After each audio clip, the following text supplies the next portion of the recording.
So let me welcome you to that beautiful space and to that wonderful evening that is ahead of us. I'm really grateful that you are with us here today, not least because probably the coming weekend is one of the most important weekends for Polish soul.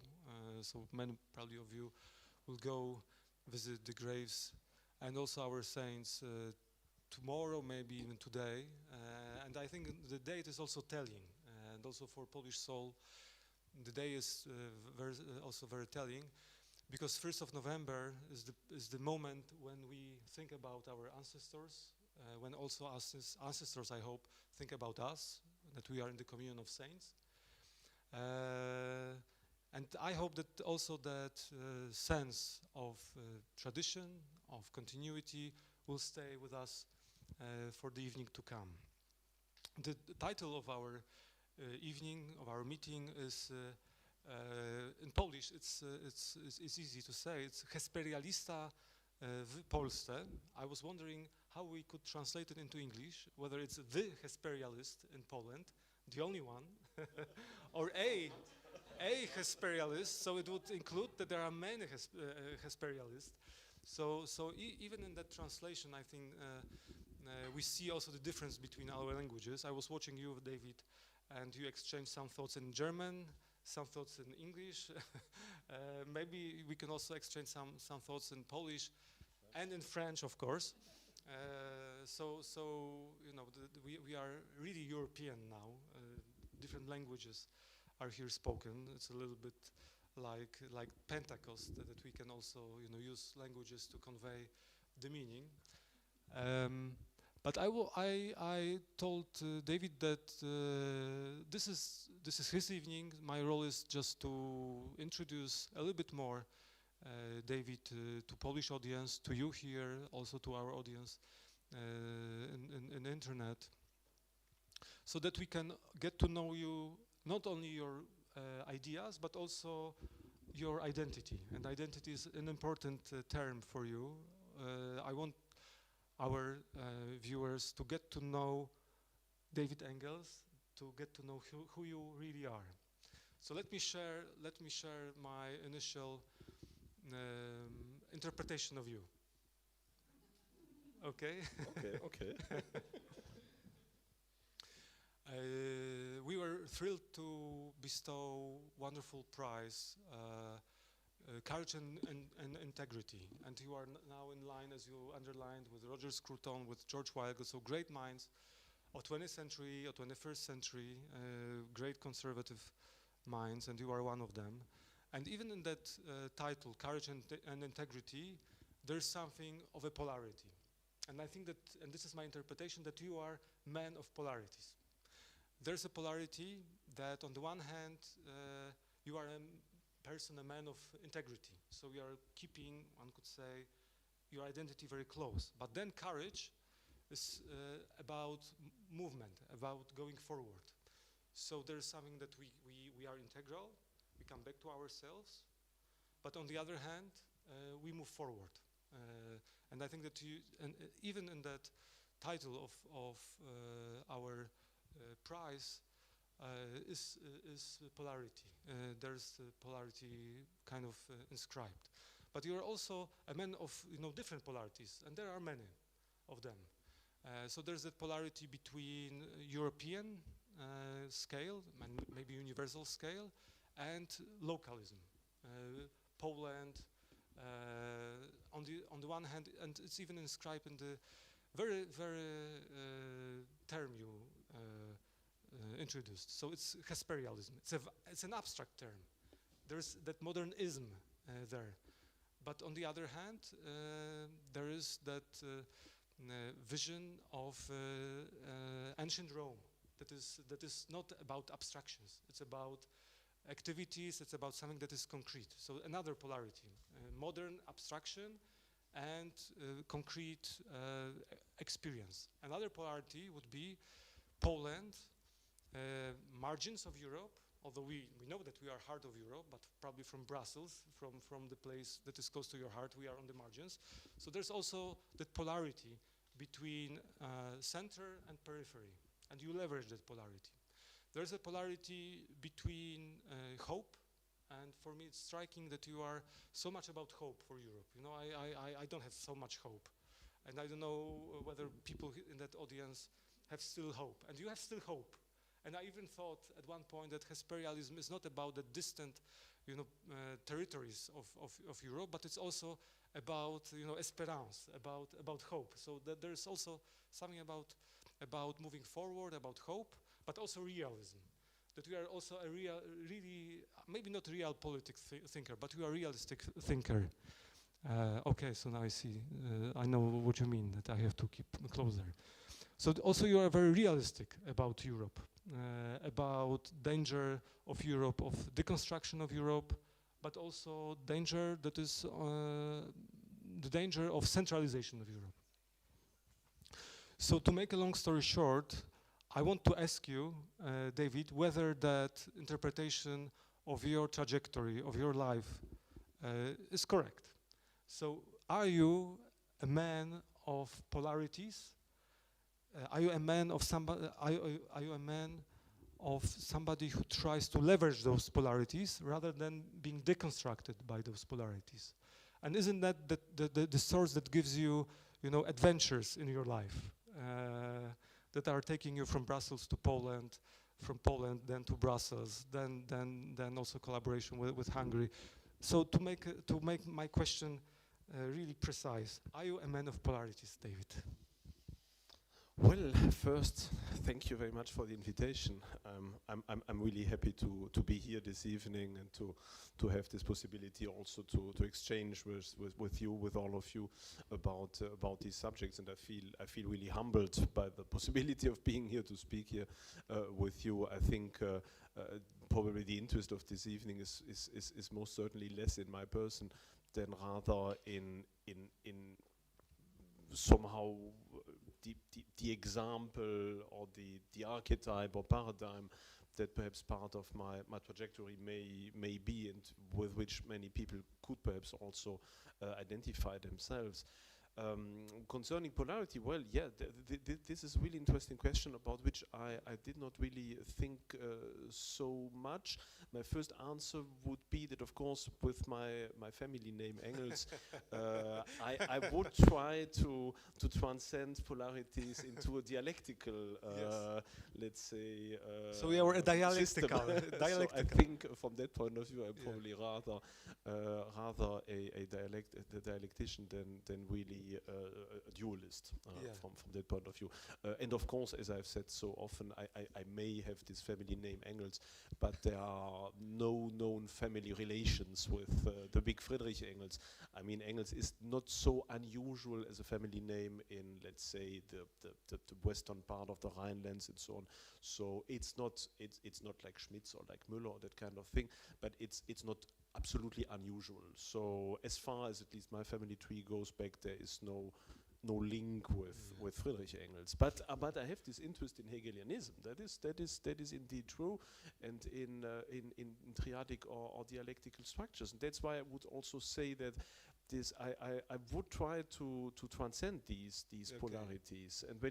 And I mean, well, so speaking. What kind of polarities? What kind of dialectics you are facing? Let's say. I think probably for me the most important polarity I'm facing during these last years is one that is based on my job or my interest as a historian, mm-hmm, and as a philosopher of history, and as such, and being based on the comparison of different civilizations and history and so forth. I have this tendency towards a certain determinism. As you know, I believe that all big civilizations behave and evolve in a more or less similar fashion. I'm quite convinced about that. So this instills, of course, a certain determinism and point of view. I don't think that the future is absolutely open, that everything can happen. I think there are trajectories that are quite clear and that are perhaps not playing to the best of the future of Europe. So this is certainly one element. Another one would be then, of course, some form of wish to individual liberty.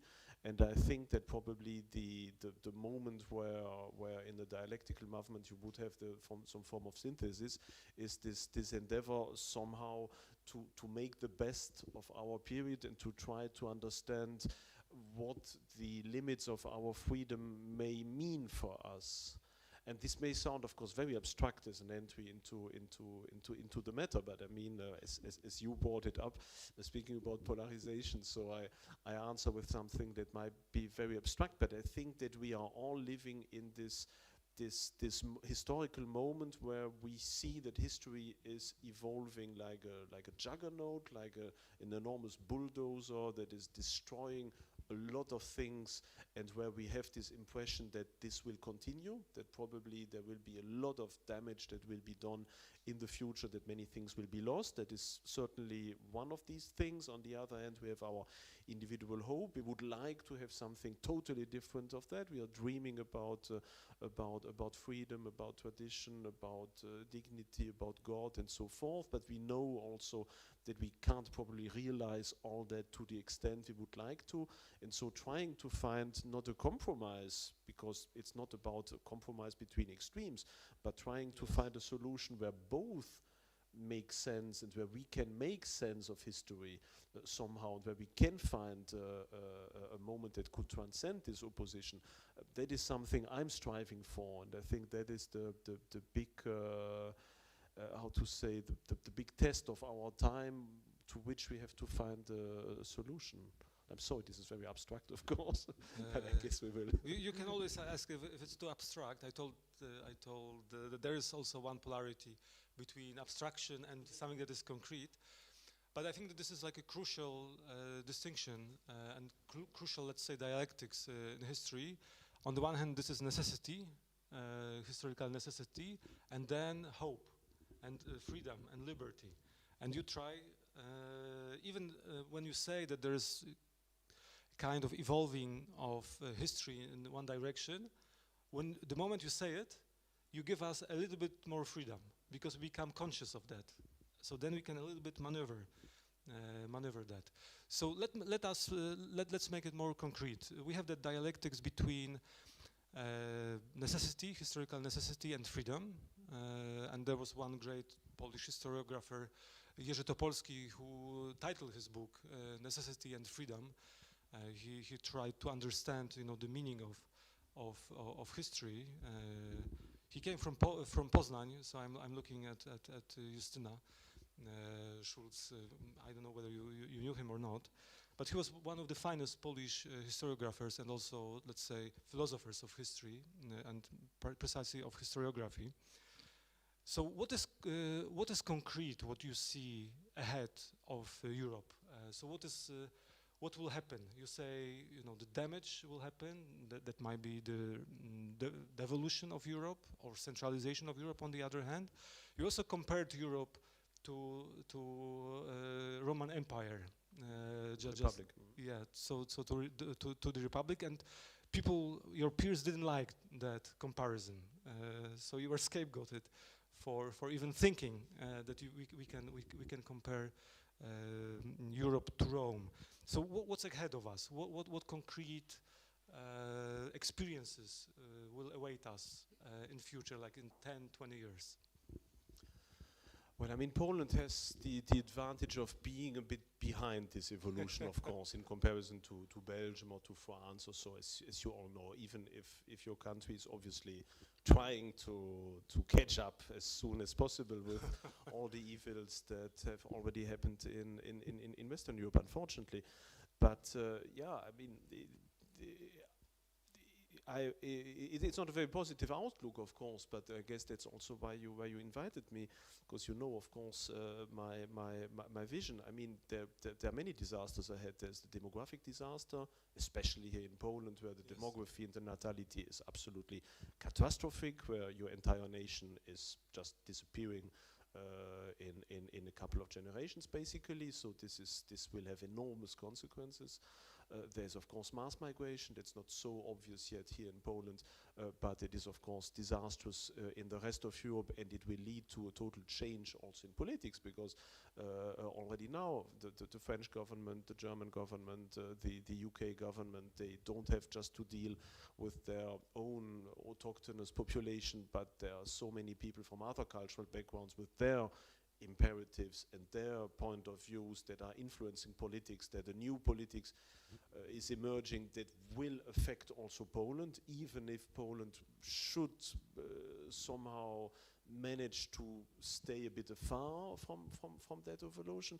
Then of course we have de-Christianization, which is also massive in Western Europe, where the Christian church is basically disappearing or becoming a very marginal phenomenon, really on the periphery of public consciousness, with even obvious forms of Satanism that are becoming more and more fashionable.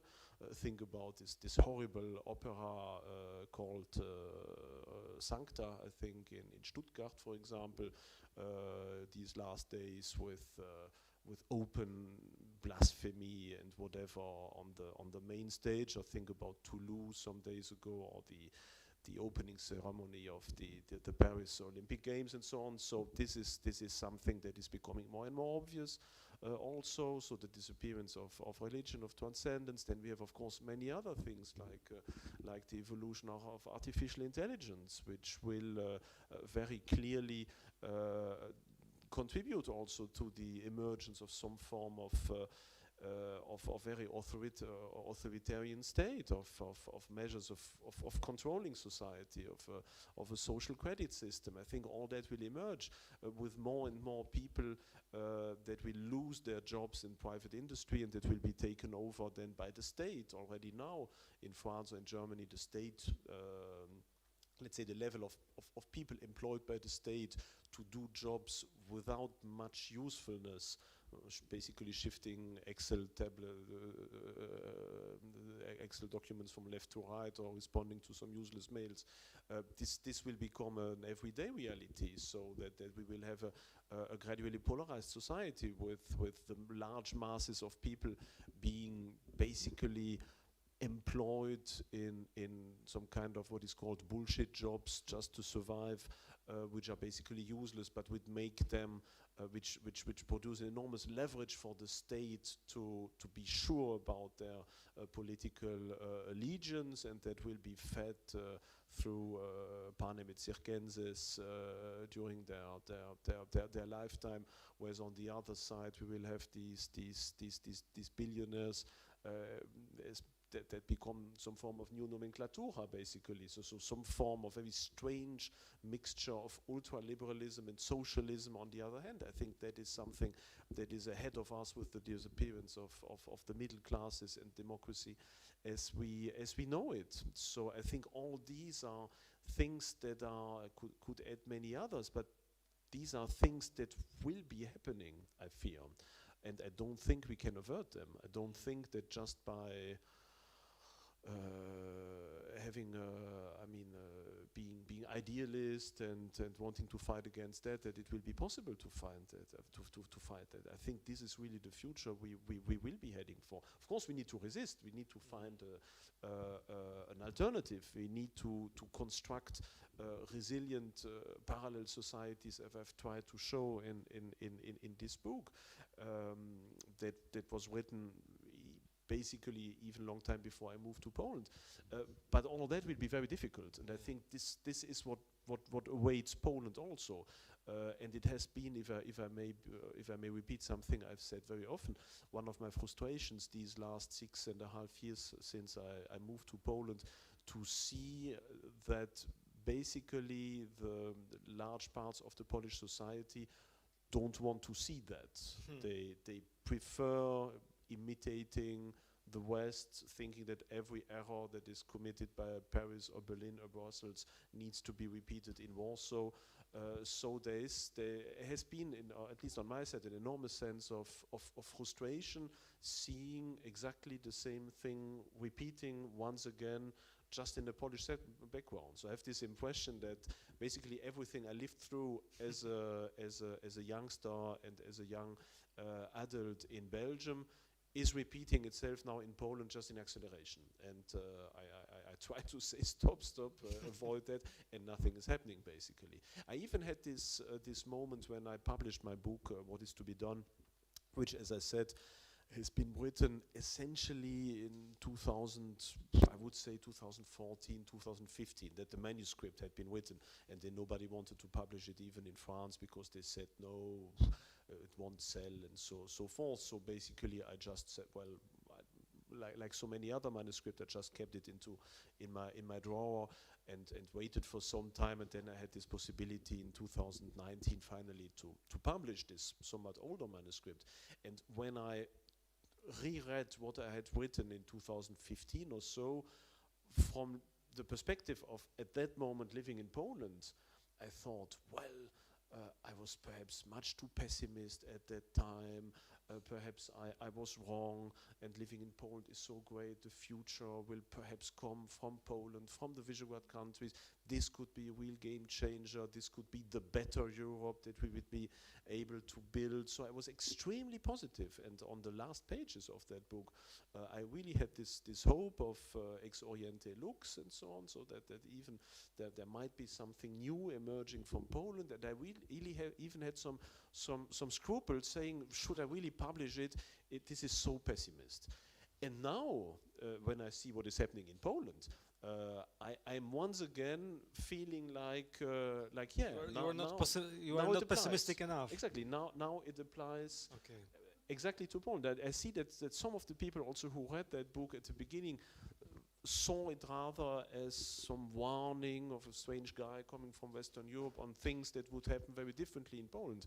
But by now I have the impression that that kind of book is precisely what unfortunately very unfortunately many people in Poland can now start to relate to. It's just a bit of a pity that let's say this message is perhaps only understood at a moment when it is too late. Yeah. So of course you can buy the book here using your credit card. So we have to be capitalistic as well a little bit, but it is possible to buy that book under, of course, with the title, let's say progressive Lenin Chernyshevsky's title, What Shall Be Done, or what is to be done. But let me ask you a provocative question. What's wrong or what's bad with the fall of Europe or with the fall of Poland? Why should we mourn the fall of Poland or the fall of Europe? That's an excellent question, because there are many people, at least in Western Europe, who would say, I don't care. Many young people would say, yeah, why should we care about all that? What does it mean? What does it mean if France falls, if Europe falls? Because they're already disconnected from history. But that is also typical for late civilizations such as ours, that so many people do not feel any more loyal to their past. They do not feel as if this is something that belongs to them. I had this impression during many of the last years at different universities to see how many young people are already disconnected from their past, because it is not their past anymore. They see the history of their country as something very strange, very foreign. I often tell this anecdote, but sometimes in my lectures on world history, when I tried to speak to them about the 19th century or about the Aztec Empire, basically for them, it's more or less the same. It's very far from them. The Aztecs or the 19th century or Middle Ages, it doesn't affect them. It's something strange. So yeah, they don't care. They don't care. So the question is legitimate. Why should we care? I mean, my answer to that, or let's say there's perhaps two answers. The one is a typical answer based on a certain notion of responsibility and of duty. We are, as all conservatives know, of course, this is not terribly original. We are part of a chain. We owe something, so to say, to our parents, to our grandparents, and I don't speak even in a physical or genealogical way, but rather in a very general way.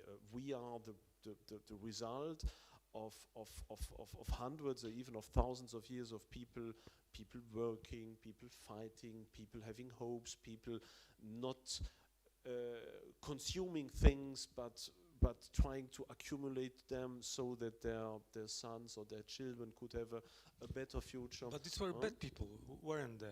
Of course, they were all Nazis. They were Nazis, colonialists, racists, and so on. You know? Exactly. So how to respond to that?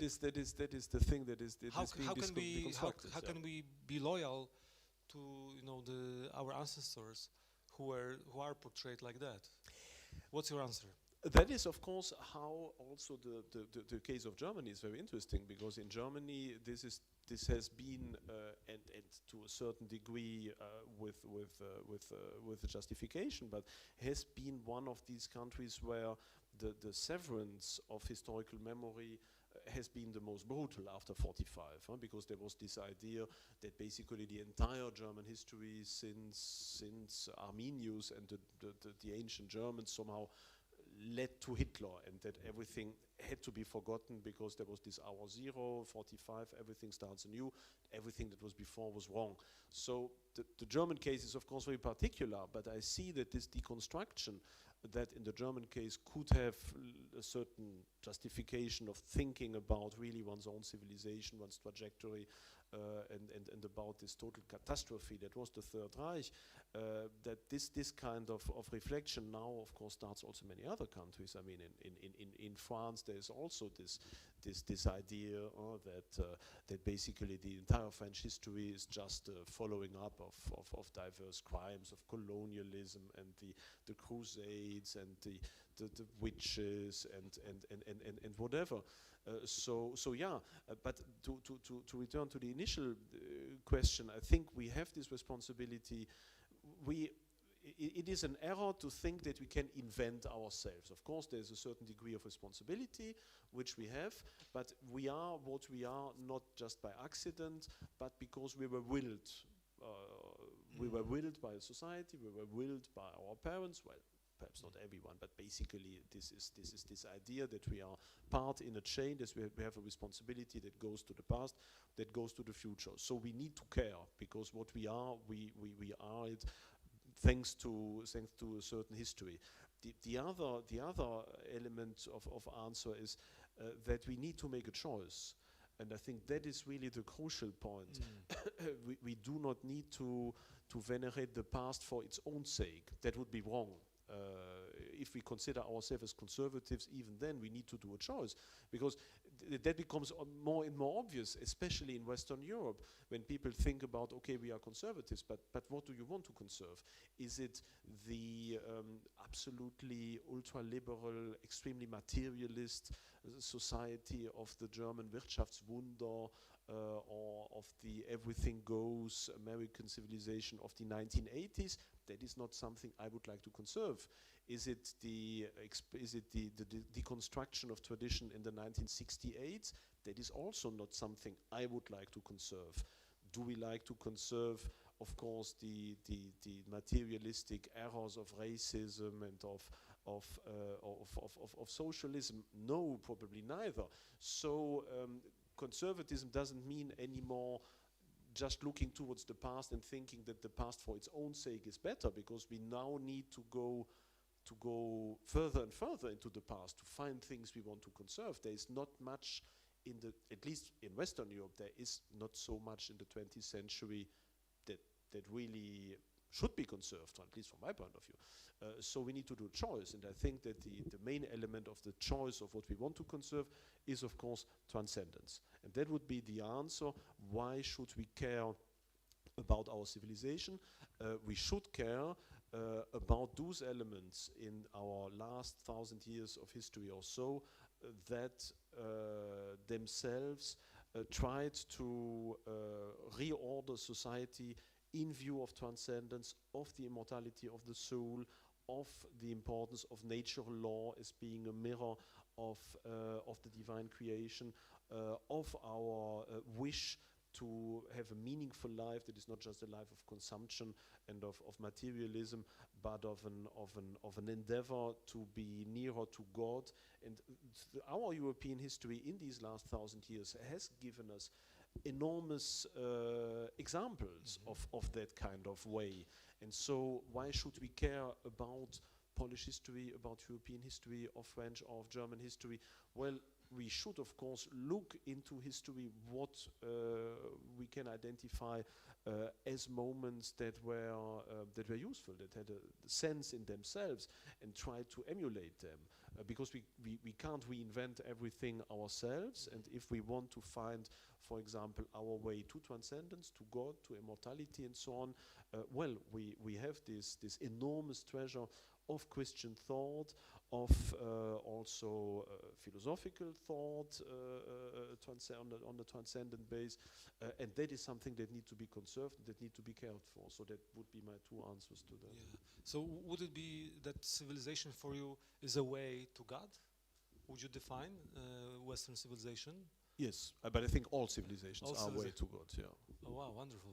I would think so. I mean, Yes. some, of course, are perhaps a bit, let's say, seem perhaps a bit more exotic or strange to us. Yeah. But in principle, yes. Yes. Or at least that's how they start. I think that all civilizations start from this insight in the existence of something that is beyond matter, that is transcendent, that of course can be interpreted or viewed from many different angles, that can be sometimes very original. And I think that every civilization starts with the endeavor to create an entire society that is organized around that thought. But also all civilizations somehow in midway lose track and prefer humanity to God, prefer science and progress to theology, prefer individualism to some form of, let's say, stratified, homogeneous society, and basically, move from transcendentalism to materialism. I think that you can see that in every big civilization. So what is happening now today is in Europe is not, from my point of view at least, is not at all an accident of history. It happens every time, and that's of course also on the basis of my book On the Path Towards Empire, whose Polish translation had been published by the Institute Zachotny, where I try to show that also from a spiritual point of view, these similarities are obvious, and we could extend that parallelism to many other civilizations also. Yeah. So then it also resonates with me that I love Polish culture, because for me it is also an adventure of finding meaning, of finding God in the final instance, and this is what connects me with actually Adam Mickiewicz, Juliusz Słowacki, for whom actually the 1st of November was an important day. So this is how we started. But other than that, I think it's very hard to conserve anything, because we don't know what's important. We need some ultimate point of reference. So I want to ask you about that ultimate point of reference. What was your trajectory? What was your adventure of finding God in your own life? Because it was not probably, as I know from Oliver Bo, who had that wonderful laudatio for you, I know that it was an adventure, it was a process, it was not something that was obvious for you. Yeah, that is true. And of course, it is a path that is certainly not ended in any way. So this will continue.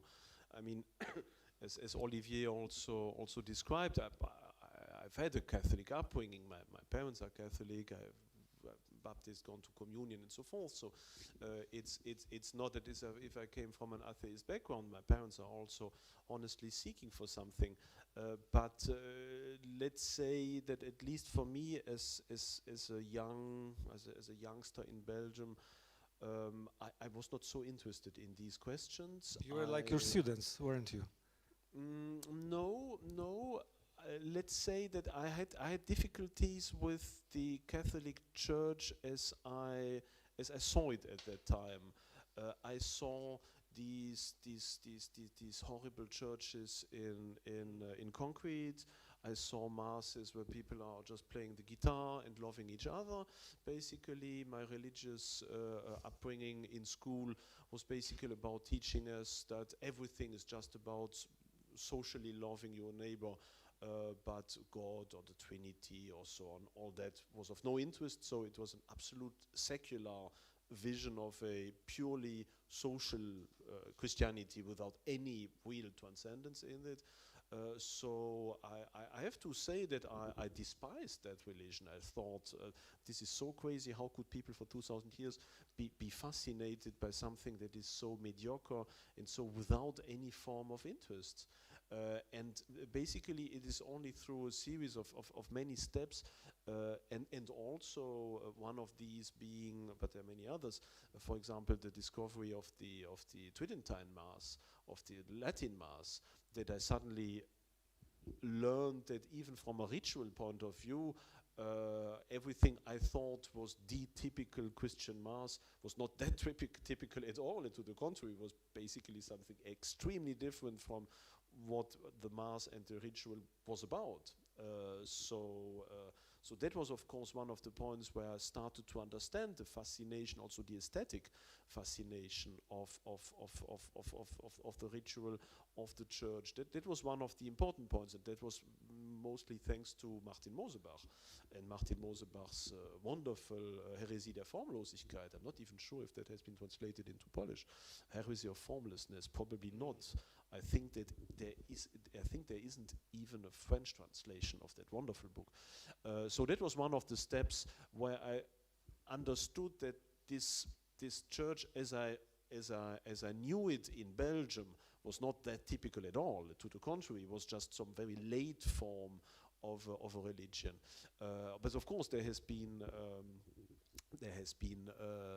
other important steps, like the moment where, being factually rather agnostic, I understood about the existence of God, for example, strangely by listening to David Sachet's audiobook version of the Bible while driving through the UK. So I listened repeatedly through the book Kohelet and then Hiob, Job, and these were some moments where some of these mental clicks operated. I mean, you can understand many things from an abstract and rational point of view without them meaning something to you, and then suddenly there is a moment where something you understand suddenly makes sense from an emotional point of view. At least I function very much so from that point of view. And that was one of these moments where I understood, okay, the transcendence exists, that is obvious, and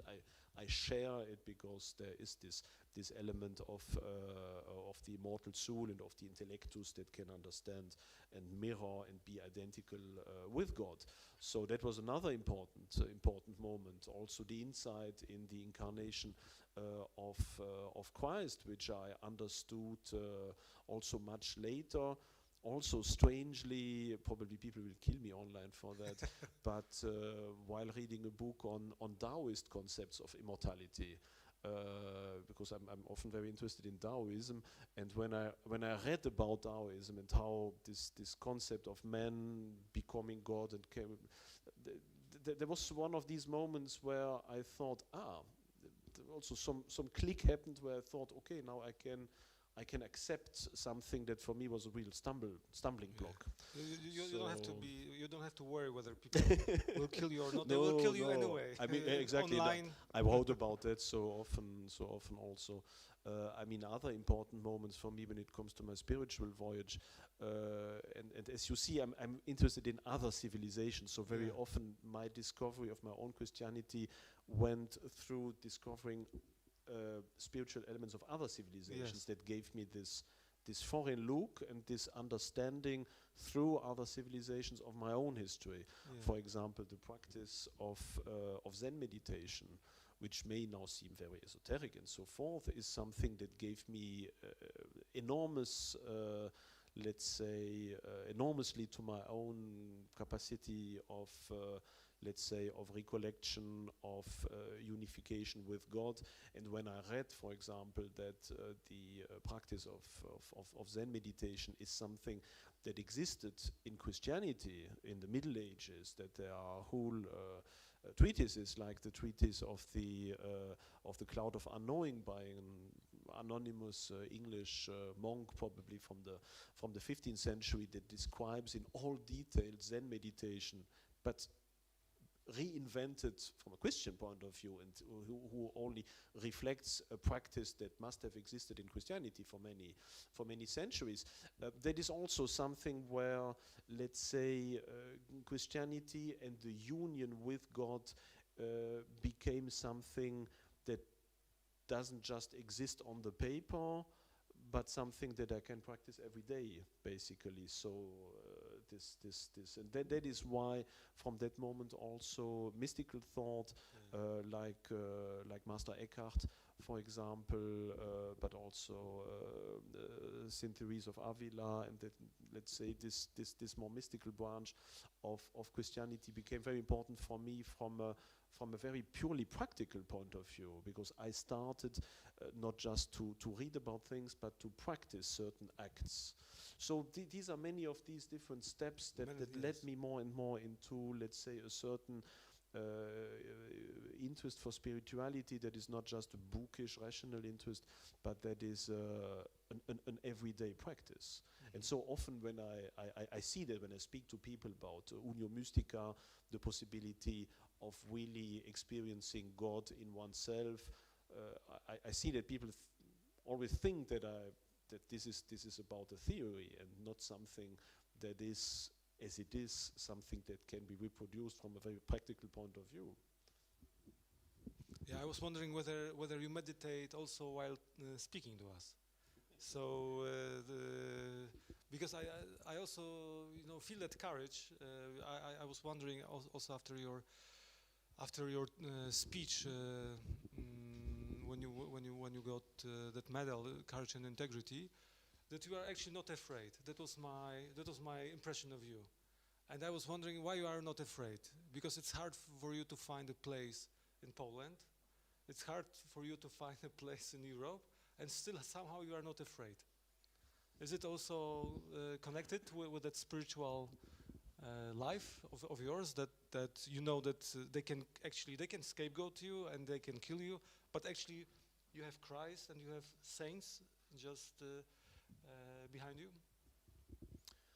Yeah, I think that is certainly an element. I mean, I think that is something that is probably shared by everyone who is here, and many of the people listening. If not, you wouldn't be here or listen to that podcast if you were not ready to go outside of the matrix from a certain point of view, or to sacrifice things. I mean, I would never say that I'm not afraid. Of course, I'm afraid for my family.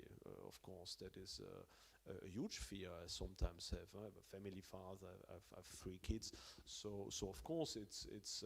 I mean, I think it is, from a purely practical point of view, easier to be extremely courageous and sacrifice and taking risks if you are just on your own, or if you are a monk in a monastery, than if you have responsibility for people among you. So I wouldn't say that I'm not afraid, but let's say so let me rephrase it. But fear, that was my impression, that fear didn't define your identity. So you had fear, but you were not fear. Let's say I couldn't not say what I think I have to say. I could not say something that would be contrary to my convictions, and I know that there are not just, of course, many people on a certain form of the left who don't like me for what I'm saying, and like many of the people who are here for what they are saying. But of course there are also always people on the right who think, well, he's not enough that, he's not enough this. Basically there are many people from the right who say that he's too left, and the people on the left are saying right. So yeah, it is sometimes, of course, easier if you just find your own group and then basically you reproduce what is the language that group wants to hear. But I couldn't do that, and I'm not sure why I can't do that. I think it's some form of impossibility of necessity of saying something else than what I really believe. I mean, of course, there I want to be perfectly honest. I mean, it depends, of course, also sometimes on the audiences you speak to. There is always a certain form of diplomacy. All Belgians are very diplomatic, of course.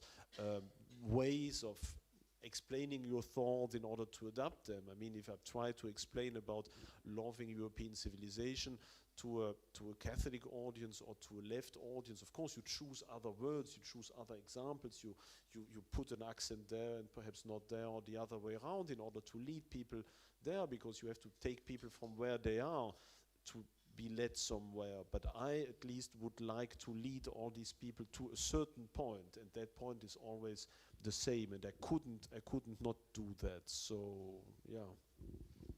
Okay, so maybe it's that German element that here you stay, here you stand, and you cannot. Luther. Yeah, well, I'm not sure if that is really the examples. Yeah, I'm not sure.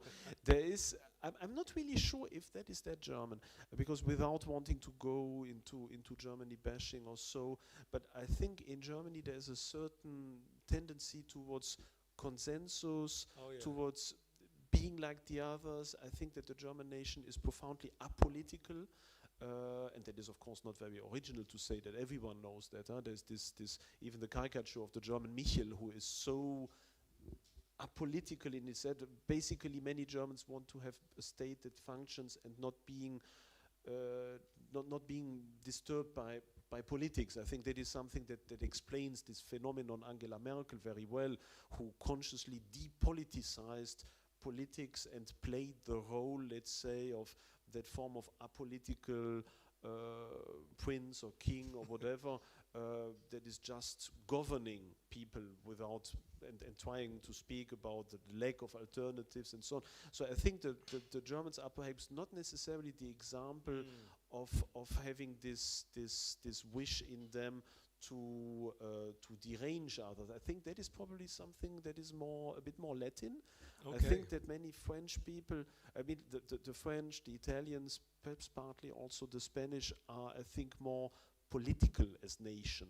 They don't have that big problems in antagonizing others. When I speak with French with friends from France, if I say a certain position, the first reaction of my friends would be to say the contrary, just for the pleasure of arguing against and just having something to fight about a little bit and having this little dispute, and then we order another bottle of wine, and then food is great, and in the end everyone is a friend, and next time probably even the political positions might be switched by 180 degrees without anyone really caring about that. Whereas in Germany, saying to something, well, I'm not of your advice, I have another point of view, immediately creates this chill in the ambience. In France, it stimulates debate. In Germany, it's he says the. You are not Deutsch nice anymore. Yeah, so that's why I'm not sure if this is if there isn't also a bit of that. But basically, I have this. If I could say that at least this wish to explain things as I see them, as I believe in them. I mean, I'm not a politician, so that helps, of course. I don't need to be elected by everyone or to give hope where I don't see it or lie to people or whatever. So yeah. So my last question, and then I will give the floor to the audience also to ask David. I think we can ask you everything. Yes, you are. You can ask me everything. I'm not sure if I can respond to everything. Yeah, but all civilizations, spiritualities, eras. So just feel free to ask everything. You remind me of Polish intellectuals, but not about sports, because I can't say anything about any form of sport, unfortunately. Yeah.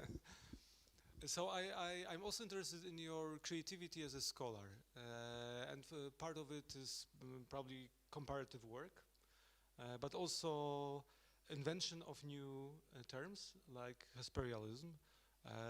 Reinhard Koselleck, a great German scholar, also described the role of new terms. So I wanted to ask you about, your creativity. How come you are so creative? I gave you partial answers, but what is the key to your creativity? But also I want to ask you about Hesperialism, because this is a neologism. It's very rare, actually, that we introduce neologisms as scholars. So what was that aha moment, the click moment for you when you said, okay, Hesperialism, this is what my life will be about, this is what I want to devote my scholarship to. Why you are creative and the place of Hesperialism in your creativity? I'm not sure if I will devote my entire life just to that idea. That may change. I think in the last years I'm more and more turned towards reflections about spirituality, about God, about transcendence. So that wouldn't mean I would not be any more interested by practical politics or European patriotism. But let's say that I think I'm on the path of, let's say, transcending that a little bit with interests that are more and more towards certain forms, at least, of spirituality and reflections about things beyond politics. But I mean, one of the reasons of a certain output is the fact that I like writing. I have this let's say this advantage of not having what is called in German Schreibhemmung, this blockade of writing. I know that many people fight with that. They have this panic being for a blank page and not to know what to write.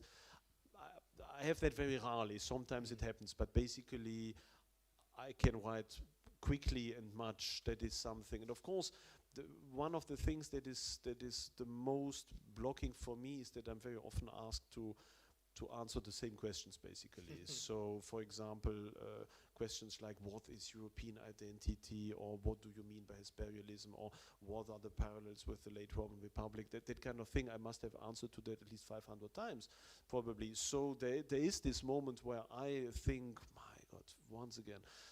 And there's this, sometimes I do copy pastes also from other interviews and rewrite them a little bit. But basically what helps me is the fact that I don't write about these things just like that, but because I believe in them. And so every time when I'm there and saying, no, my God, once again, then I think, well, first let's be grateful that there are people interested in my thoughts. So that is something that amazes me every day, that someone may ask me about my thoughts and not just ask someone else. So I have first this impression of duty and gratefulness. Okay, they took the pains to ask me to have my advice, so the least I can do is to answer, of course, and to write a new text, but also because the answers are important for me, because this form of this European patriotism is important for me. Trying to explain to people what I believe is the essence of European identity is important for me. Trying to show them what are the issues of our present. These are all things that are, it's not just a job for me, it's a bit of a mission to say. So it's not something I could just drop like that. For example, I had a colleague when I worked in Brussels who once said to me, but it was about history, of course, ancient history, something that shocked me very much. She said, well, because she also told me, well, you are writing a lot, because I wrote a lot of scholarly papers already at that moment. And she said to me, well, why do you do that? Speaking about herself and saying, well, if I wouldn't have my job being paid by the university for what I do, I would immediately see scholarly research, because I do it because I'm paid for it. But if I find nobody honoring my work through money, I wouldn't be interested in doing scholarly research anymore. And I was really shocked at that moment, because I thought, well, for me, research was something I would do anyway until the moment of my. So this is why they could fire you, because they knew that you will pursue. Yeah, and that explains, of course, also why I write all that stuff, and why sometimes I repeat myself again and again, because at least from my point of view, I think it is important, and it's what I write is is not about me, but about something that I believe is important. That is also that refers a bit to your very first remark. Am I a Hesperialist or the Hesperialist in Poland or even in Europe? I mean, it's not because I invented, and I didn't even really invent that term myself, that I would think that I own this idea. I think there are so many people who would say, okay, if Hesperialism means that, then of course I agree with that idea, that I see myself rather as an exponent of that than just being someone who creates a new idea. I would even say, even if that may sound a bit arrogant, but I think that probably all absolutely true ideas are by the essence not original, because truth is something that has always existed and that will always exist. So basically it's about rediscovering something that has always been there, so the absolute truth is finally the least original, because it's always there. And I mean, what is interesting, because you asked me about the term Hesperialism, I co-invented it with a friend one evening. Basically, I had this idea when I finished my first book for the Institut Zahotny, Renovatio Europae. It was more or less finished, and then I thought we need a term for that. We need to coin it somehow. We need to give it something that is new. And then I thought, well, shouldn't we invent a word to express the thoughts that book reflects? And that was very spontaneous, probably just, I think it was even 2 or 3 days before I sent the manuscript to the editor. And so I texted with some friends, and then we were speaking about geographical terms and Europe and the West and Abendland and all that kind of stuff. And then this idea of Hesperos came out. It was a good friend of mine who came with that idea, even that we could use the term Hesperos. And then I thought, well, that is a good idea. So let's do. And I think he was rather about Hesperismus, I rather about Hesperialismus, and then in the end I settled for Hesperialism as a term. And then afterwards I discovered just some weeks ago that who was it once?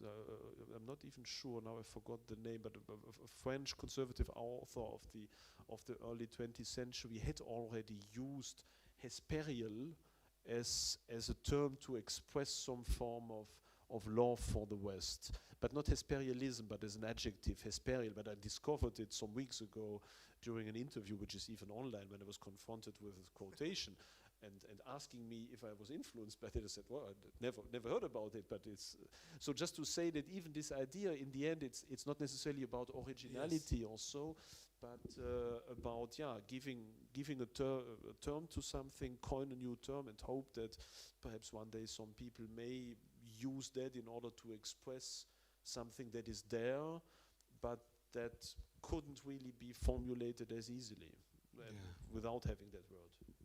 So we started that conversation with the question about polarities. You reframed it that it is rather dialectics, but dialectics for a reason, that we want to transcend those polarities for a reason. And you use that term, transcend.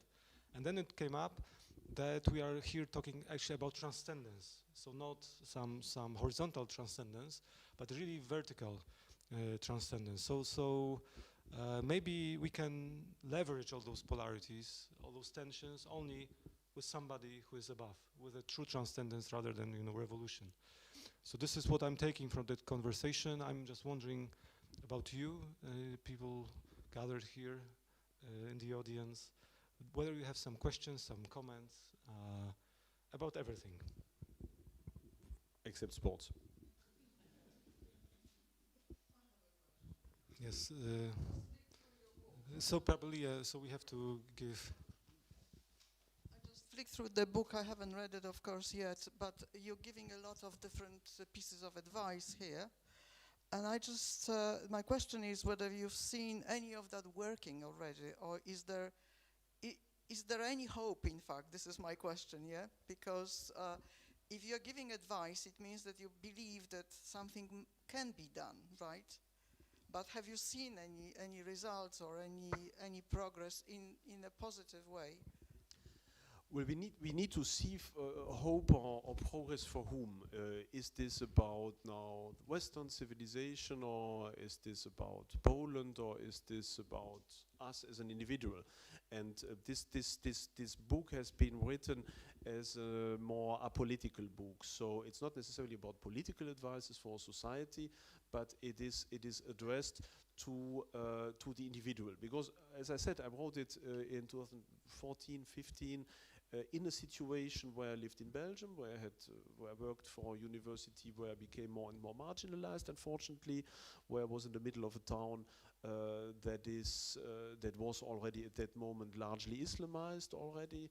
So in a situation where I was stuck in a workplace, where I lived in the middle of foreigners in a society that became worse and worse, and where I had this impression, okay, that won't change. We can't change it. This is a bulldozer that will destroy everything, at least for the next 20 years or so. So if I want change, I need to change myself, basically. I need to create in my own environment, first with me, with myself, this cell of hope, basically. And so that is why this is radically individual. And that can be changed at every moment. You can at every moment have this decision of believing in God, of having a walk outside in nature, of trying to create beauty around yourself, of reconnecting with your family and the people who are near and dear to you, to try to become as independent as possible, as humanly possible, from this self-destructive system, trying to keep the state out as much as possible, trying to invest in a more or less responsible way when you buy stuff, read decent books and so on. I mean, these are things that are not necessarily political. These are things that can help you in everyday life. Basically, that makes the difference in either you just succumb and go with the flow, or you resist, at least as an individual, so that every morning you can look into the mirror. And that is basically this idea, how to live a life that can help you at least to look into the mirror in the morning and saying, okay, even if everything else is being destructive, I fight against that in order to keep my dignity. And I think you can keep your dignity in all situations. You can even keep, I mean, it's easy, of course, to say, because we are not in such a situation, and of course one can be broken by everything else. But I mean, there were even people able to keep their dignity in a gulag or in a KZ. Maximilian Kolbe, for example, people who tried that even in this absolutely dehumanizing situation, you can still keep somehow your honor, remain a human being, somehow, even by sacrificing yourself, but remaining entire. And that is something that cannot be taken from us.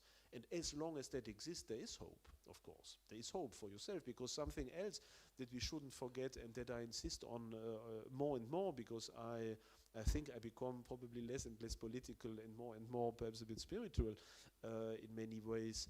I mean, on the one hand, the decline of the West, the end of our civilization, and so forth, of course it's horrible, because it's accompanied also by the loss of a certain vision of mankind, of God, of nature, and so forth. That is obvious. But the fact that we realize that the West is declining and disappearing doesn't take away from us our own personal, individual obligation at proximity to God, as an attempt even towards sainthood. And I think that is really important, because many people, and I was also among them, and partly am of course still, we have this tendency of hiding a little bit against this decline of civilization, saying, oh, everything is that horrible, and there is mass migration and demography and hedonism and materialism, and that we think that we would need to first fix society before having then the right of living a good life. And I think that is an error. that many people commit, and I have this tendency also, so I including myself into that, but I think that is a temptation also, and it is an error to think that we first need to fix the somehow society, and then again we can be happy and religious and near to God. I think it's the other way around.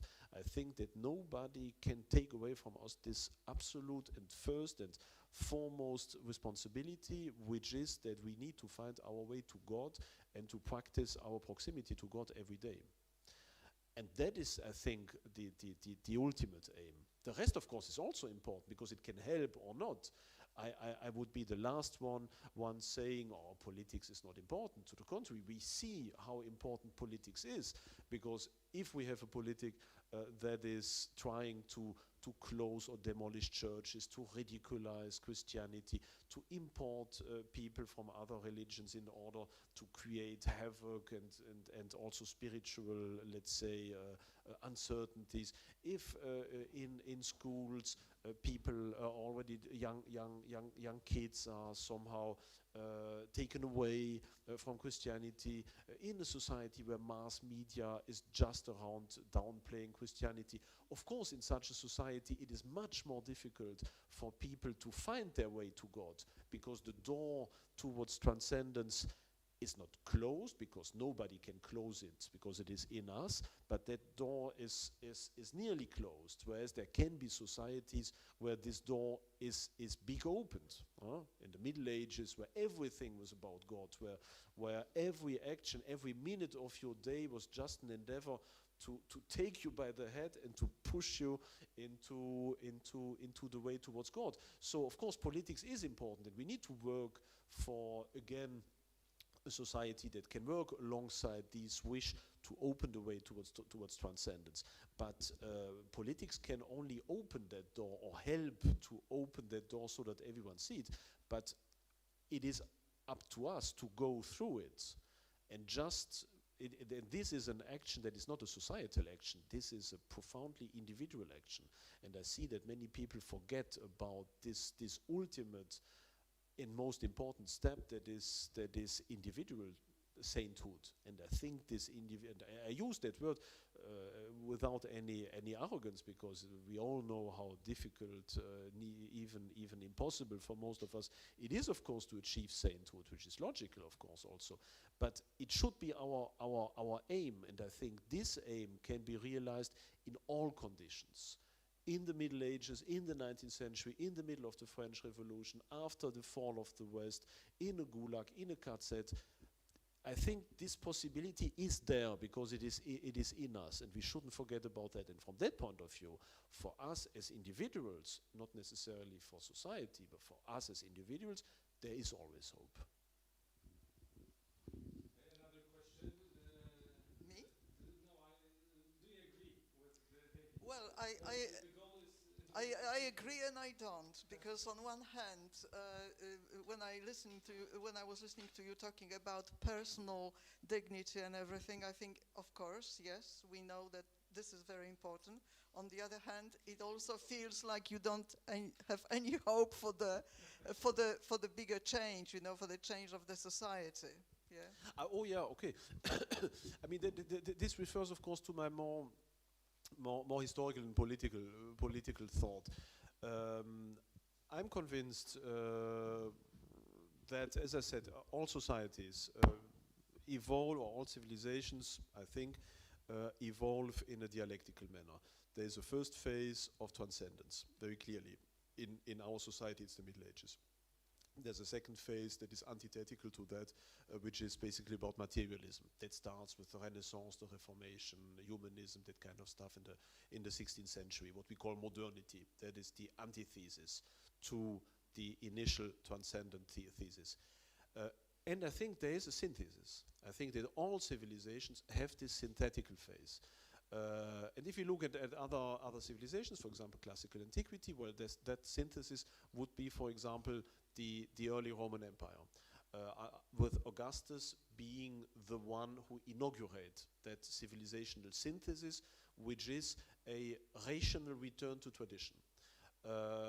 so that is the moment where the let's say the polarity, to use that word, between tradition on the one hand and reason on the other is transcended and synthesized through the reasonable, the rational return towards tradition. That happens at the moment where where pure reason and humanism that is totally unchained becomes so excessive, as in wokeism, that it leads itself ad absurdum. And that is what is happening for the moment. And that is the moment where people will start, and some people already start now, saying, okay, if reason and humanity and progress and science lead to that, then it was a bad idea, basically. So that means we need to go back.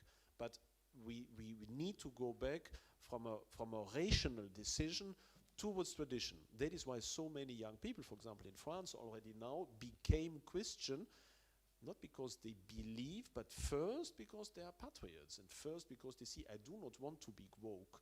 I want to go back to something that is saner. And then they hope, of course, that by the progress, they may discover faith also. So that is why this phase of synthesis is a bit ambiguous. It's exactly like Augustus, who realizes that the entirety of classical and Hellenistic civilization leads ultimately to the total spiritual disaster of the late Roman Republic, and who restores artificially, in many, from a certain point of view, the ancient Roman Republican, even pre-Republican religion. That is why also the synthesis of the Chinese civilization under the Han Dynasty returns to tradition. That's why the Gupta break with Buddhism and go back ultimately to their form of Hinduism. That is why the Ramessides in ancient Egypt break with this atheist episode of Amarna in order to go back to the spirituality of the ancient kingdom. That is why the third dynasty of Ur in ancient Sumer tries to put forth this Neo-Sumerian restoration. So in all late civilizations, we have this last moment of a civilizational synthesis that is essentially about a rational restoration of tradition. But that is the moment that we probably, I believe, will have to expect. And I don't think that we can avoid it. I think that from a certain point of view, it is necessary that we even should welcome it, because it will once again put tradition and faith and Christianity in the center of society. But at the same moment, I'm a bit ambivalent towards that, because it is also a, let's say, it is the closing moment of our civilization. It is not a cyclical return to the beginning, and then we will have a new Middle Age and a new faith or so on. But it is the closing point, exactly as finally under Augustus and the early Roman Empire. This is the closing moment of classical antiquity. The Roman Empire could take for a couple of centuries more, but it ceased to evolve in an organic manner, exactly like the Han Empire is the end of the classical Chinese cycle, or why the Ramesside Empire is the end of classical Pharaonic Egypt. And that is why I believe also that this moment of a civilizational synthesis will also be the end from that point of view. But the end, of course, that doesn't mean, at least from my vision, it's not the end, meaning that there will be now, just afterwards, the barbarians coming in and destroying everything. No, it will just be the moment where a certain fossilization of the West will start, with our creative energy dwindling and disappearing. And basically, it's already all but disappeared by now. I mean, go into a museum of modern art and you know what I mean. Then there will be this form of dwindling, and then who knows, perhaps in a couple of centuries, in Africa, in South America, there might be a new civilization emerging. That would be, if you excuse this answer, but just because you talk about hope and about the future. So I think that will be probably the future from a political, civilizational point of view, where we will be heading to. And this is a future that is a bit ambiguous, because on the one hand, yes, there will be these elements of a certain conservative restoration, but I think it will be also under authoritarian auspices. So I don't think that we will be able to go back to that kind of free 19th century style or 20th century style democracy or so on. No, I think that elements like surveillance, like social credit, like a very strong presence of authoritarian structures will even be present in this form of conservative restoration, because it was also under the Augustan Empire, under the Han Empire, under the Gupta Empire. So that is why I'm a bit ambiguous about this. But probably it will be much better than the times we will have to go through in the future, and it will be some form of compromise that will enable the West somehow to survive.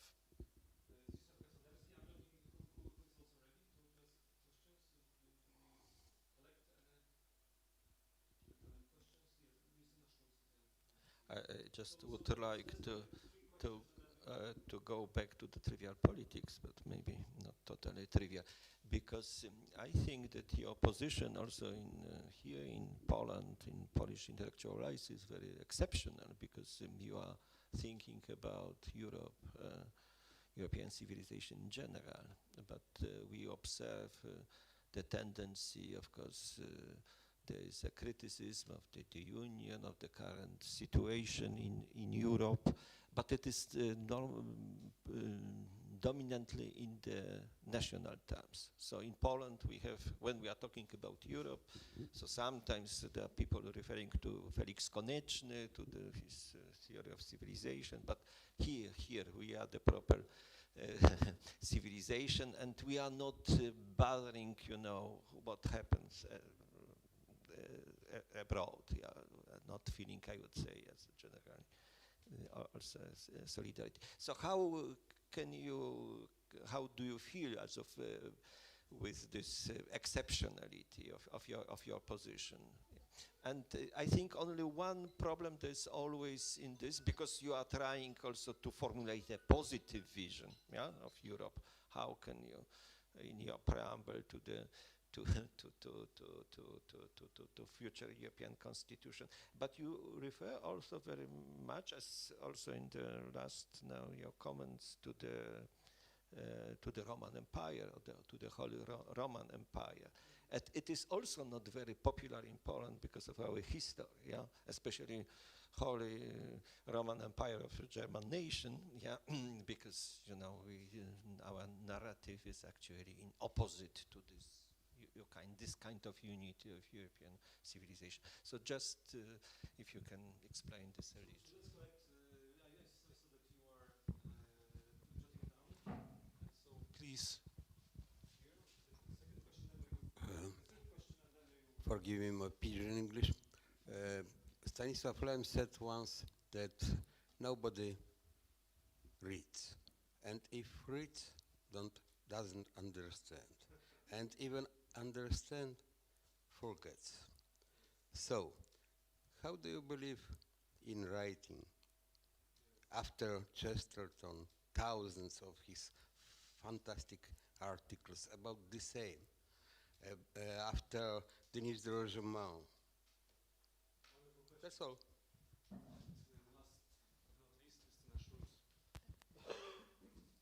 Thank you very much.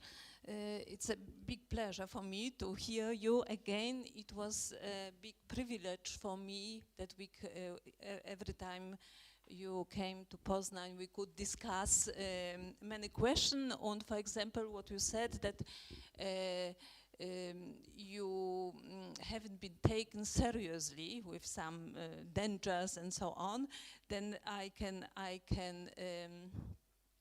can say that we often discuss, for example, the problem of migration and so on, and many of us thought, okay, he exaggerates, and yes, it's specific experience and so on, and it does not matter in Poland. It's no problem of us, but we had always this problem, or I had always this problem when we discuss about your concept of such a determination. Yes, that it was you mentioned it at the beginning, and for me it's the question. Okay, you say we are doomed to decline, to disappear, and so on. Even if we all struggle and became saints, yes, we also doomed to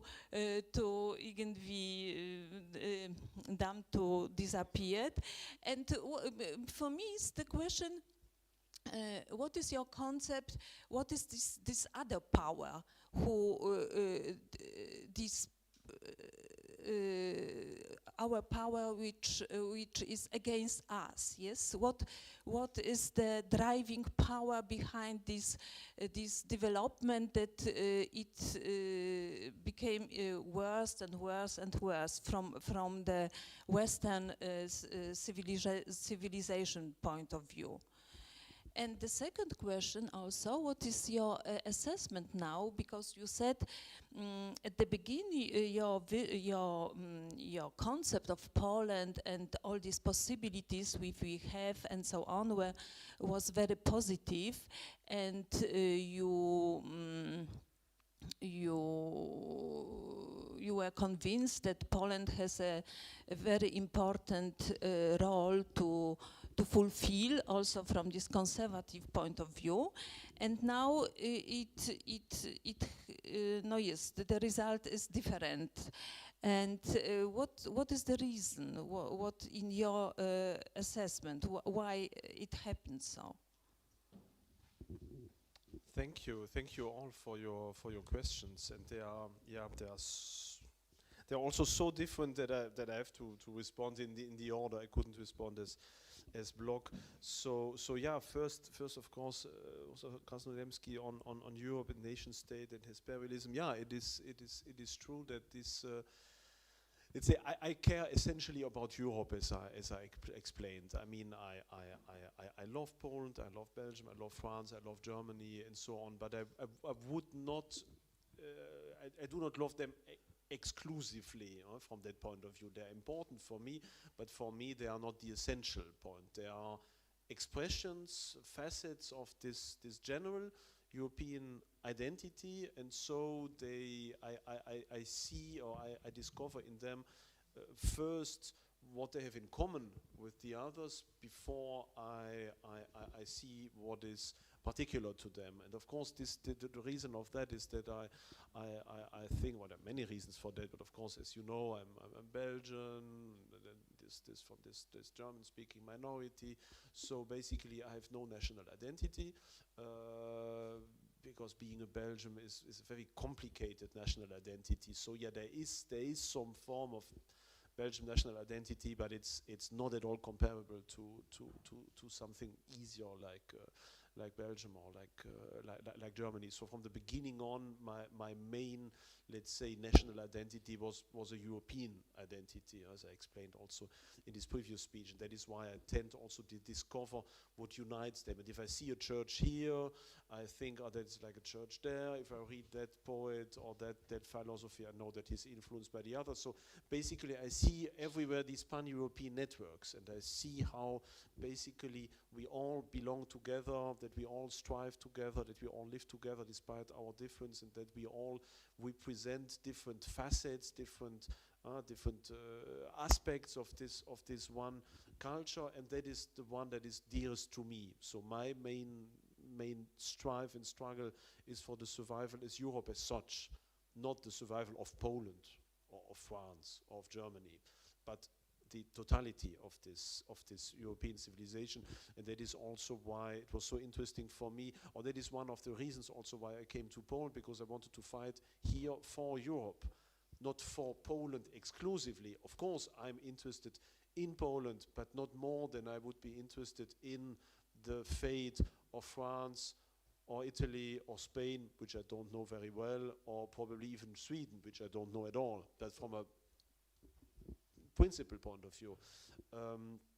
So that, and of course that's a unusual position, and it is probably not a position that is very comfortable, because for many conservatives this seems dangerously pro-European Union, and for many people on the left this seems dangerously right-wing. So it's a bit in between. But I couldn't do anything else, basically. And that is why, of course, my interest is also on those moments where Europe belong together.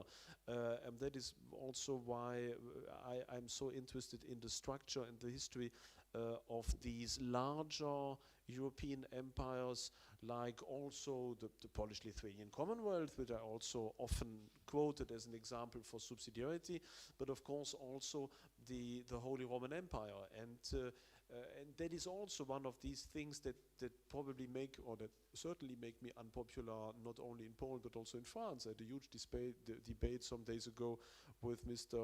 Rougeron, who basically thought that I was some crypto agent of German influence because I spoke about the Sacrum Imperium, because everyone hearing this idea of Holy Roman Empire sees it through the lens of 19th century German scholarship, where unfortunately the Germans themselves, who didn't have a nation state, saw this Holy Roman Empire as their national proto-state, which it wasn't, of course. If you look at the Ottonian Empire, this has nothing to do with the German nation state or even any form of nation state. There are so many territories in what is today Italy and France and the Netherlands and what is today's Poland and so forth, that even this nation, the idea of empire is intrinsically supranational. That is even the definition somehow of a true empire, that is something more than just a nation state. And so even saying the Holy Roman Empire of the German nation is in its appellation already shows this uneasiness, because if it is the Holy Roman Empire, then basically it is much more than just German nation. So even this addition of German nation is something that was only created in the 16th century. So half a millennium later than the beginning of this idea. And of course the idea of the Sacrum Imperium was always that this is the embodiment of Christendom in Europe, basically. This is the political embodiment of Roman Christendom, with, of course, some kingdoms around that are much inferior in status to the emperor. And everyone accepted, of course, the French king until the French Revolution accepted that from a diplomatic point of view, he is much inferior to the emperor of the Holy Roman Empire, not because that one would be more powerful, but because his spiritual authority and historical authority is another one. And that is why I say we once had, for large parts of Europe, some form of unity that was extremely subsidiary, even to the point of being often powerless to defend itself. So important was freedom inside. And for me, from a certain point of view, what we have today, the European Union, is much more Kantian and Prussian and much more modern in structure than the Sacrum Imperium, which from my point of view is much more European and much more traditional than this very Prussian construction, very enlightened construction of the European Union. But of course I know that once again it is difficult to speak about that, because so many people in France and in Poland, when they hear about that, they see it through the lens of this very late romantic German scholarship and not on the basis of political reality, which means that for at least its first half millennium of existence, the Sacrum Imperium was everything else than just a German nation state. But yeah, it's a difficult idea. That's also why I say we don't need an emperor. We don't need to call it Sacrum Imperium, but I like the structure of this Sacrum Imperium because it is Christian, it is extremely subsidiary, it is nevertheless more or less capable to defend itself to the outside. It assures just some form of practical norms, laws, little bit of communication, of conflict settlement, but apart from that, everyone does a bit as he wishes within this empire. That is why I think this is a great example, and it has this connection to history, to some form of imperial grandeur also that is very much transcended, and so on. And I mean, if you go even a step further than the Ottonian Roman Empire, then of course we have the Carolingian Empire, which in itself embodies the entirety, which has territories in Spain, in France, and which is really then the nucleus, and in today's Poland also as a tributary region. So in itself, it is really the embodiment of where Europe started from. That is why I like this imperial idea, because it brings us back towards history, and it closes somehow this cycle by going back to our true tradition, our true imperial common European tradition, without being in this Brussels and enlightened and abstract continuity. Concerning why writing, yeah, very shortly, why I often ask myself that, basically, why do I do that? I mean, there are of course two senses. On the one hand, for the moment, as I'm living by writing also, so I write because I'm happy also people read it. I can survive more or less by writing some papers. I can have an impact. People read me, so there is this. It's sometimes a consumption good. I write the same text again, because I believe, because I know I can make a little difference. But of course, I know these articles are no immortal legacy to the future. And then I like books. I'm a bit old-fashioned, and so every time when a book of mine is published, I still have this romantic idea of at least leaving a tangible reality that is somewhere around, that perhaps in 50 or 100 years someone will find one of these books in the bookcase of his grandfather and read something, so that I have big doubts with the internet, that the internet will leave anything to future generations, but at least physical books can perhaps have some form of impact, can be rediscovered, can be reread. So I think that is probably one of the things that are motivating me. And concerning Justina Schulz, well, yeah, the first question was basically who is the enemy somehow, who is on the other side. I mean, this goes of course into a lot of speculation, and Exactly. That is the short answer. The devil. Yeah. But what is the devil basically? What does evil mean? And I think that at the root of what happened, I mean, evil is everywhere and anywhere at any period. Evil existed in the Middle Ages and before Western civilization, and will exist afterwards. So it is in ourselves. So I mean, this fight between good and evil, that's something that is not just linked to one period. But if we now try to understand what the devil means, well, basically he is embodied by this idea of non serviam.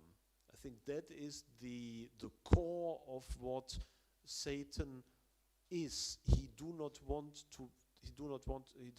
to serve. He does not want to submit to God. He does not want to accept a certain order. He does not want to be part of something.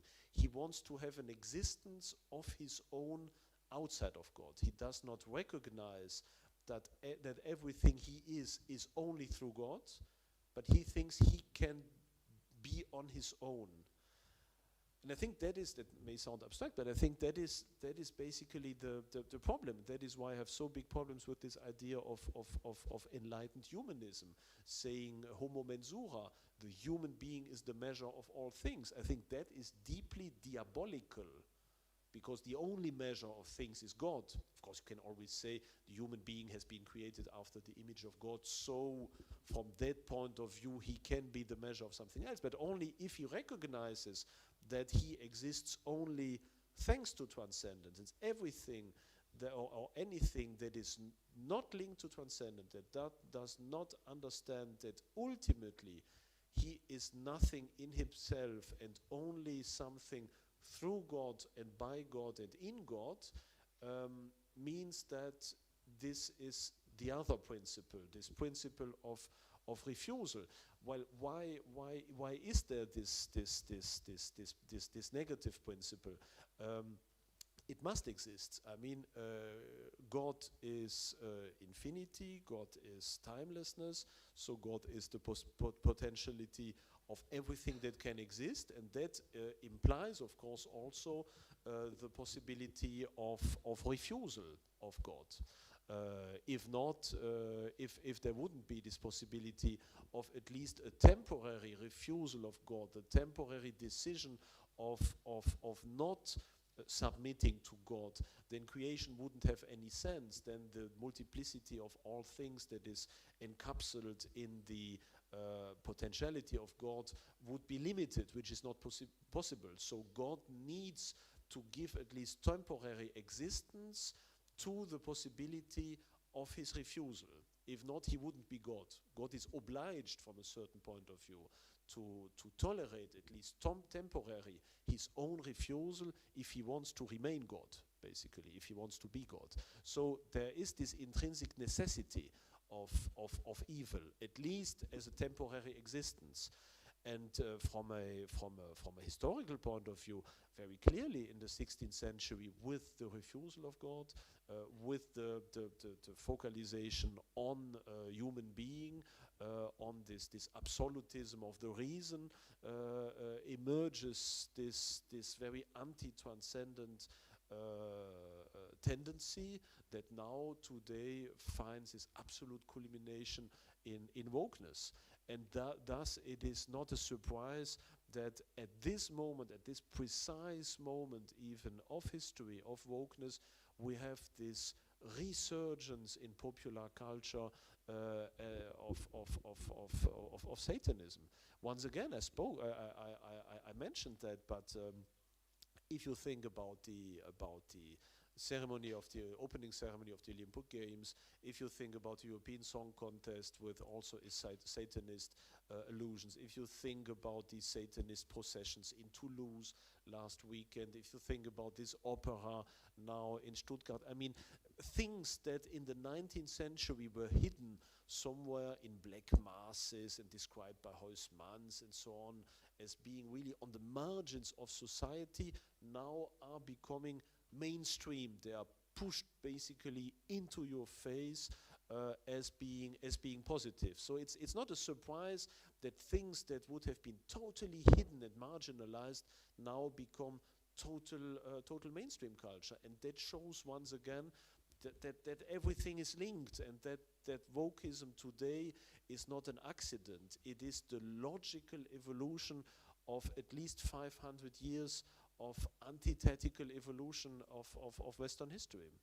So that is so there is an eschatological, or at least a very deeply moral aspect to that fight we do now, and in which we are embedded. Even though, of course, here on Earth, things are never black and white. I mean, the Middle Ages, of course, they were very near to God, but everything was not good, obviously.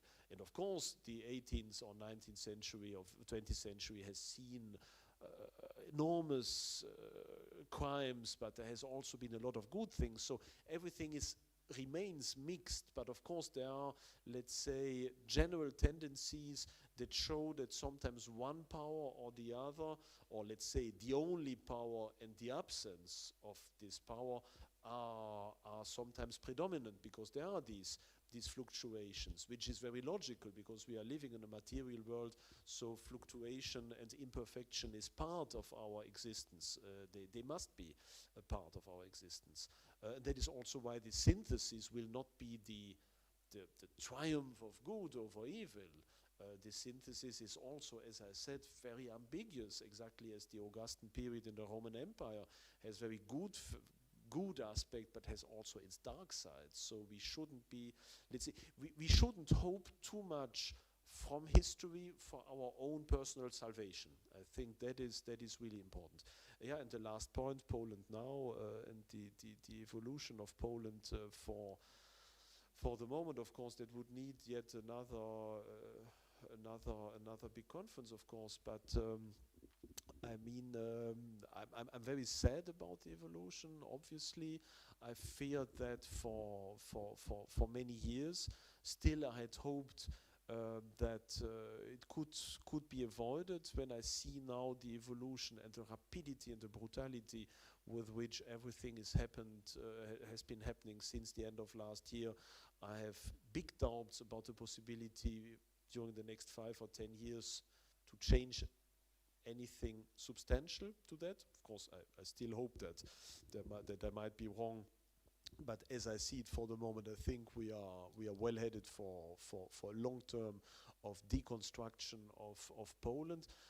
And I mean the reasons are manifold. I mean, on the one hand, we have, of course, and I've always said that. So it's not that I'm saying it now afterwards and wouldn't have dared to say it before. I think there have been errors in the last 8 years. I think that trying to focus political success only on socio-economic markers and underestimating, let's say, the impact of cultural war has been an error. I think that this cultural war, the war about the souls of the people, the war about understanding what civilization and history and identity is about, by investing more in culture, in popular culture, in bringing that to the people, could have been fought in a stronger way. I think that Poland could have fought back better also during these last years if it had done more efforts to explain itself outside and try to reach out to explain its position to conservative people in Germany, in France, in Belgium, in the UK. I think there could have been more effort in good propaganda.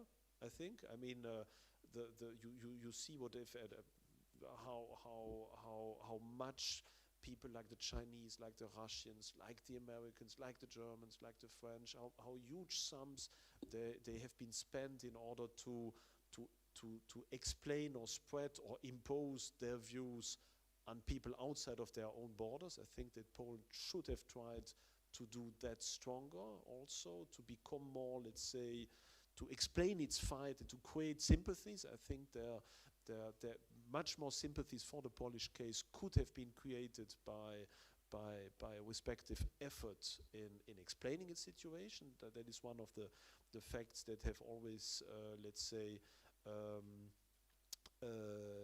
been the most difficult for me to see, that when I spoke about my experience in Poland, in France, in Germany, even in conservative circles, that first they had no idea about what was happening, and second, they had no opinion about that. Basically, even the conservative people in France or in Germany took their information about what happened in Poland from left newspapers and had no idea really about it, and had no sympathies. And contrary to Viktor Orban, for example, who does this big effort in trying to show his opinion, and to every time he does a speech at the same day, it's translated into English, it's put on YouTube.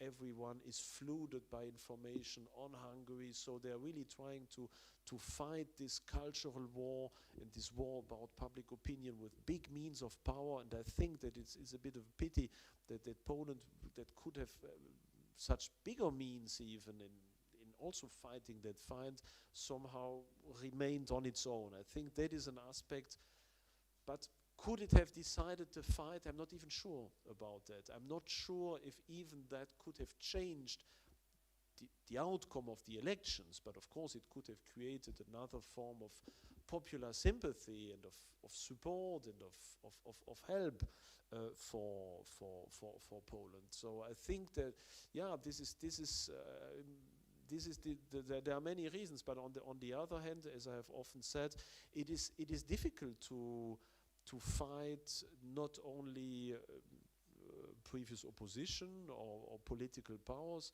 but this fight is not just about a fight against Ursula von der Leyen or Donald Tusk in the last years, but it is also a fight against Netflix, a fight against TikTok, a fight against Disney Channel.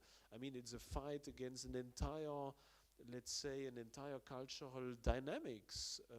And I think that was, at least from my point of view, that would have been the real enemy, this cultural part. And of course, once again, these cultural tendencies towards deconstruction, towards self-dissolution, is an enormous bulldozer. So could Poland on its own have fought this self-destruction that is seeping through every smartphone, through every social media, into the minds of the people and of the young people? Perhaps not, but I think that would have been the real battle zone.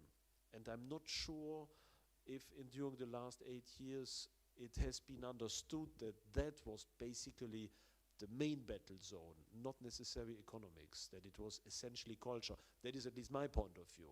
And I think that if we don't want to look back into the past but into the future, I think that any decent conservative movement in Poland must take that lesson, I think at least, that now it's essentially about the minds of the people, it's about culture, it's about showing why modern and culture as it is for the moment is deeply dangerous, is self-destructive, is even in part diabolical, and needs not only to explain that, but also offer alternatives. And that is even a step further.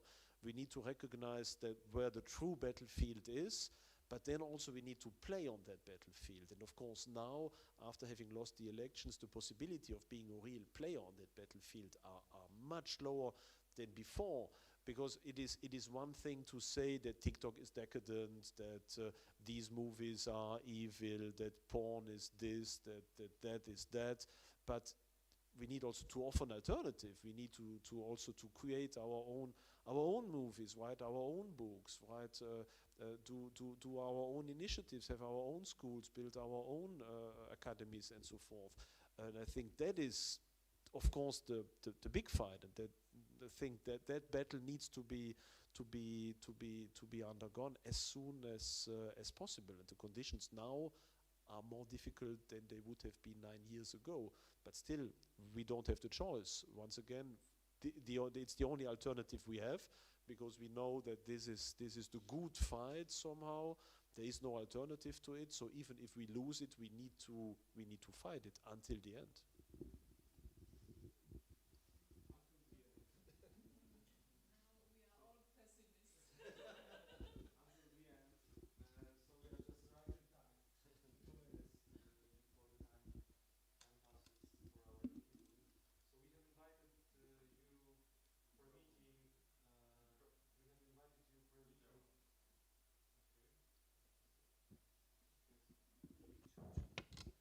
We have invited you for a meeting with a Hesperialist or the Hesperialist, and you have discovered, as I have, a historian, a geopolitical thinker, I think also a Christian existentialist. It reminds me a little bit of Krzysztof Michalski, who was described in the book that was also here promoted. Maybe a prophet in the final instance. I think a Christian mystic as well. And you urged us not only to think about the end, but also to think about being saints and about individual sainthood. And I think that this is a good conclusion to that meeting. All Saints' Day is just ahead of us. We are hopefully saints to be or would be. And you also told us to be thankful and grateful to past generations. And I think it's good to be thankful. But I also want to be thankful to our peers, to contemporaries, as you are. Thankful to the ancestors. I'm thankful also to your presence here and to the audience who is here. Thank you very much. Thanks very much for coming and for inviting me.